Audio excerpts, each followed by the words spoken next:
Congressman Jim Jordan of Ohio, of course, chair of the House Judiciary Committee. Mr. Chairman, welcome. It's good to see you here on the balcony on a day the government's actually running. So we don't know if the government will be set to shut down on November 17th, and I don't think we're going to figure that out in this conversation. How about the motion to vacate that apparently is coming from Congressman Matt Gaetz? Do you support his effort to oust the Speaker? No. I mean, Matt's a good guy, great, I think a talented member of the Congress, certainly a talented member of the Judiciary Committee. But I do not support that. I think Kevin McCarthy's done a good job. I mean, we told the American people that we would, pass legislation to get rid of the 87,000 IRS agents. We told the American people we'd pass the Parental Bill of Rights. We did that. We told the American people we would pass legislation to deal with the energy problem. We told the American people we would pass the toughest border security immigration enforcement legislation in history, and we did that. Not to mention, we told the American people we would do the oversight to look into how these agencies have been turned on we the people, how they've been turned against the very people they're supposed to serve. And we have done, I think, that all under Speaker McCarthy's leadership. Now, those bills haven't been brought up by Senator Schumer, and that's his fault. But we've done what we told the American people we would do on those issues, and I think Kevin has been the leader of that and done a good job. So who is with Congressman Gaetz? I don't know. I know a number of people who were part of that 20 back in January, I think have made statements today that they do not support moving forward with the motion to vacate. I think there's statements out from some of my good friends and colleagues in the Freedom Caucus, like Scott Perry, I think Byron Donalds, I think Congressman Roy. So I think that's a good sign, but we'll just have to see. So you think the Freedom Caucus will, as a group, maintain support for Speaker McCarthy? I don't know. We have a meeting tonight, but I do know Scott's the chairman. Congressman Perry is the chairman of our group, and I think he said that he's not in favor of moving ahead with this motion to vacate, which is, I think, a great sign to see. Your name comes up a lot. You're on a lot of short lists. You went through this at the beginning of the year when it was a fight for Speaker. Of course, Kevin McCarthy survived, I believe it was 15 rounds. Yeah. But as long as you're on these short lists, would you stand to be Speaker if you were asked? I don't want to be Speaker. I want Kevin McCarthy to be Speaker. I want to focus on the job. What if you were asked to serve your country in that role? Well, I want to focus on the job I have. I think I'm serving the folks in the 4th District of Ohio. That's my main job, is to do what I told them I was going to do when they gave me the privilege to represent them, their families, their business, our communities across West Central and North Central Ohio, and to do the work on the Judiciary Committee to hold these agencies accountable. And I think we've made a difference. There's so many things we would not have known about.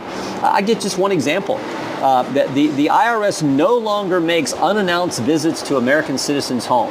Now, Commissioner Werfel says, well, we're doing that for the safety of our agents. Baloney, they're doing that because we caught them knocking on Matt Taibbi's door while he's testifying in front of our committee, talking about how this censorship industrial complex, as he termed it, is attacking American citizens' First Amendment rights. We exposed all that. We show all of what's going on, and there's a change made at the IRS because of those efforts. And a number of other things I could point to, but that's the work I want to focus on, because, again, that's what I told the voters I was going to do if they gave me the privilege of serving them. So you're supporting House Speaker Kevin McCarthy. Let's take a listen to what Speaker McCarthy had to say earlier today to reporters on Capitol Hill. Listening to everybody, they elected me to be Speaker, so I made a decision. I thought it was best to keep the government open. It was a gamble to do it. There was no guarantee that the Democrats would vote for it. You saw them scramble. Don't know whether we had enough vote. No time to whip it. But you know, at times in places like this, I need to make decisions. And I made a decision and went with it. The government's going to maintain open, as he said. He said the Democrats had to scramble, so maybe this 11th hour deal was actually savvy on his part, jamming up the Senate. It also meant that the Senate didn't send over their CR, which had aid to Ukraine. It does seem like President Biden feels like he had some sort of agreement with the Speaker about him bringing up aid to Ukraine. Is that your understanding? Not at all. And frankly, I'm glad that's not in the legislation. I think the American people are frustrated by the continuous amount of money that seems to be sent to Ukraine. And I think they're frustrated because, frankly, no one can tell us what the goal is. What's the objective? Is it to get Russia out of the eastern Donbass region? Is it to get them out of Crimea, which they've had since, I think, 2014 when they took it in the Obama administration? What is the objective? What is the goal? And until the President of the United States, the Commander-in-Chief, can tell us that, Tony Blinken can tell us that, why in the world should we continue to send the hard-earned money to the American taxpayers there, particularly when our own darn border is just wide open? And again, that's not just Republicans like Jim Jordan saying it. The mayor of New York City, Eric Adams, is saying it as well. So I think that's a problem. And are you in I'm glad favor it's though not of in the security assistant, the $300 million that's in the defense budget? That's been in there. That's been in there forever. I think that's a different question. But what I'm not in favor of is sending more American tax dollars to Ukraine. I think that's just a common sense position. And frankly, I think the majority of the House Republicans understand that position right now. I'm just curious, though, as you speak in support of Speaker Kevin McCarthy, you voted against the continuing resolution on Saturday, right? Yeah. Why didn't you give the Speaker your vote? Well, because it increased spending, but there were 5 options on the table. I think we took the fourth best. The best option was to run the play we called. Remember, in the debt ceiling agreement, we said if we do a CR into next year, there's an automatic 1% cut that kicks in.